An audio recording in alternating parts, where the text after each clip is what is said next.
ഒരു കുടുംബജീവിതത്തിലെ ഏറെ സന്തോഷമുള്ള നിമിഷമാണ് ഒരു കുഞ്ഞിനെ അല്ലാഹു തആല നമ്മളിലേക്ക് നൽകുന്ന ആ പവിത്രമായ സമയം. എന്നാൽ അതിന് തൊട്ട് മുമ്പുള്ള സമയം എല്ലാവരും വല്ലാത്ത ടെൻഷനിലും പ്രയാസത്തിലും ബുദ്ധിമുട്ടിലുമായിരിക്കും. പ്രത്യേകിച്ച് സഹോദരിമാർ അതിശക്തമായ വേദനയിലൂടെ, അതിശക്തമായ ഡിപ്രഷനിലൂടെ, വല്ലാത്തൊരു മാനസികാവസ്ഥയിലൂടെ കടന്നു പോകുന്ന സമയം. ആ വേദനയിൽ അവർ വല്ലാതെ പിടക്കുമ്പോൾ പരിശുദ്ധമായി ഇസ്ലാം പഠിപ്പിച്ച മനോഹരമായ ചില സൂറത്തുകളുണ്ട്.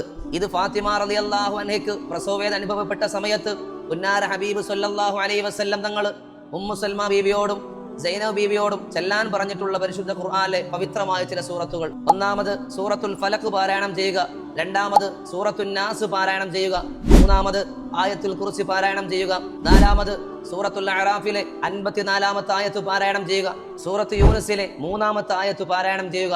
അല്ലാഹു തആല പ്രസവവേദന എളുപ്പമാക്കി തരട്ടെ.